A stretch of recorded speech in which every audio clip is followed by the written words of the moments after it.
So here's what's happening right now. While the United States pulled 5,000 troops out of Germany as a political threat this week, three separate things happened on Canada's end. A multinational allied defense bank selected Canada as its permanent home. One of the world's largest defense manufacturers signed an agreement to build armored vehicles on Canadian soil. Not ship them here, build them here.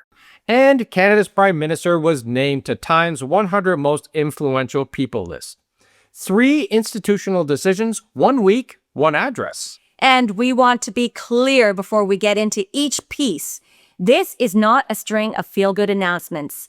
Governments and corporations don't place defense financing infrastructure, manufacturing capacity, and credibility inside a country they're uncertain about. Capital goes where it finds reliability. And right now, Canada is that address.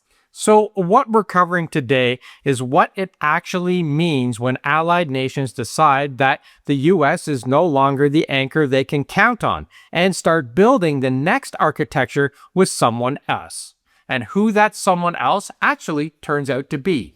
So let's start with the move that makes everything else in this video land the way it does. Last week, the United States withdrew 5,000 troops from Germany. And the reason matters here because it wasn't done for strategic reasons. It happened because Trump got his feelings hurt. On Monday, German Chancellor Friedrich Merz said that Iran was humiliating the US in talks to end the 2-month-old war and that he didn't see what the exit strategy Washington was pursuing. Trump didn't like being faced with the truth, so he reacted with a tantrum. And when a military partner does that, when they start using troop deployments as a bargaining chip, well, every defense minister sitting inside NATO draws the exact same conclusion from it. If Washington is willing to move forces as a political instrument today, what does that mean for the next dispute? Or the one after that? Or the one after that? Yeah, you're not a partner at that point. You're just a lever. And nobody wants to build a 30-year defense relationship on a lever. So every government that has been quietly running that calculation all arrived at the same answer this week at the same time. You build with someone you can count on, and then you act on it.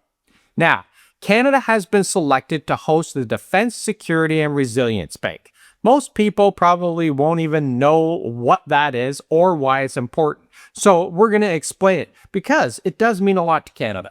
The DSR Bank is a pooled financing institution for allied nations, a mechanism that funds long-term defense and security investments across NATO and partner countries. That's factories, advanced technology, military infrastructure, the supply chains that make all of it possible. Think about what the decision of where to place that institution actually means. It's a decision about who you trust to hold the money that funds your collective security for the next generation.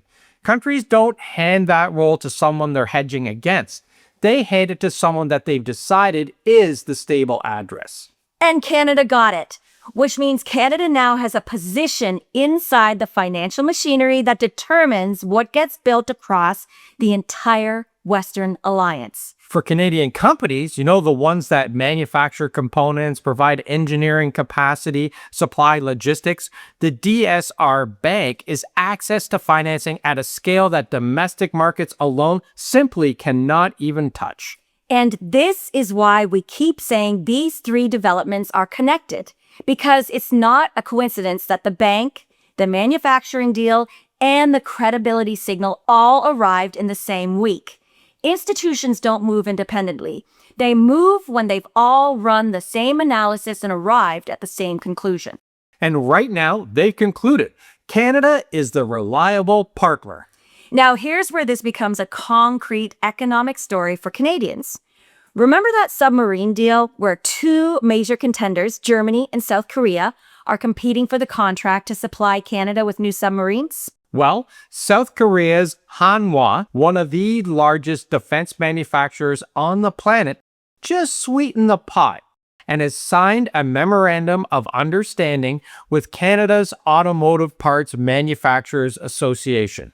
And the terms of that agreement are specific in a way that matters far beyond just the submarine. Yeah, Hanwha is now offering to build armored vehicles right here with Canadian workers using Canadian materials through Canadian suppliers. Hanwha's pitch reportedly includes the possibility of producing K9 howitzers, Redback infantry fighting vehicles, Chunmoo rocket systems, remotely operated ground vehicles, and non-commercial industrial vehicles in Canada.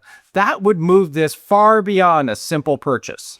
And to understand why this is so important, you have to understand what the Canadian auto sector has been going through. You got U.S. tariffs, investments decisions, they've been on hold, skilled workers, existing facilities, established supply chains, all of it operating under sustained pressure, waiting for clarity on a trade environment that Trump and his cronies keep renegotiating. Hanwha looked at that picture and identified something that Washington apparently missed entirely. Canada has the industrial base. Canada has the workforce, and they're already trained to build precision components at scale. The facilities exist, and the supply networks are in place. What Hanwha is proposing is redirection, not a rebuild. Existing capacity converted to a product with guaranteed global demand. And the demand side here is not speculative. Europe is rearming. NATO allies are rearming. Pacific partners are rearming. The global market for armored vehicles and defense hardware is locked in for the next 2 decades, regardless of what any single government decides to do next quarter. Now, there's the Carney piece, which I really wanted to highlight because it really is the thread that ties the other two together. Prime Minister Mark Carney was named to Time's 100 Most Influential People. And we want to be very specific about what Time is actually recognizing here, because this isn't just a political achievement award. No, Time gives that designation to people that institutions listen to. Finance ministers, sovereign wealth fund managers, central bank governors, the people who actually move capital at scale. And Prime Minister Carney's background makes that entirely credible. Listen, he ran the Bank of Canada. He ran the Bank of England during the period when the global financial system was under serious strain. When he walks into the room with the world's financial leadership, they already know who he is and they already take the call.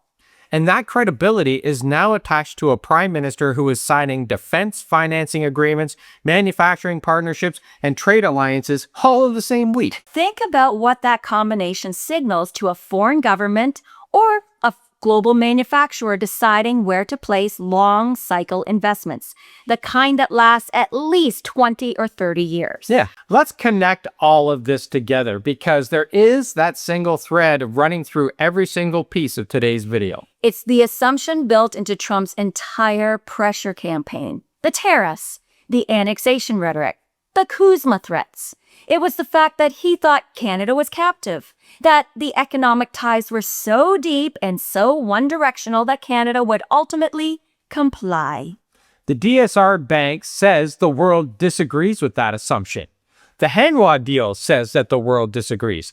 The Carney Time 100 says that the world disagrees. And the 5,000 troops out of Germany told everyone exactly why a different calculation was needed. Because a partner that moves military commitments for political leverage is a liability, not an anchor.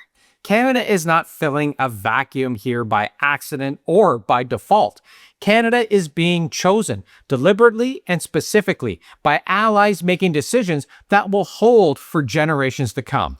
The DSR Bank is a 30-year institution. A manufacturing agreement of this kind is a 20-year supply chain commitment. MOUs need to become signed contracts. The bank needs to fund real projects. The manufacturing pipeline needs to produce real jobs in communities that are watching this closely. The window is open right now, and that really does matter because windows like this, they don't stay open indefinitely. So these last few days have been interesting to say the least.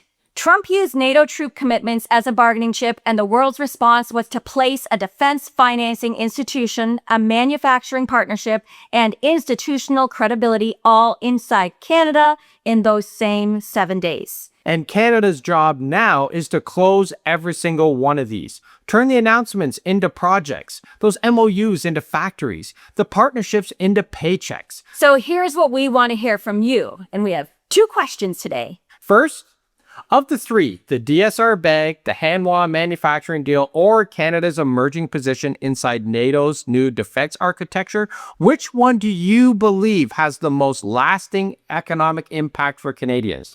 And second, is Ottawa going to close all 3 within the year, or does at least one of these deals stall before becoming a real contract? Let us know in the comments, because you know we read every one of them. And we love to hear from you. And if this gave you something to think about, make sure to share, subscribe, and hit that notification bell, because as you know, we put out new videos every single day. Thanks for watching, everyone, and we shall see you tomorrow. Ciao for now.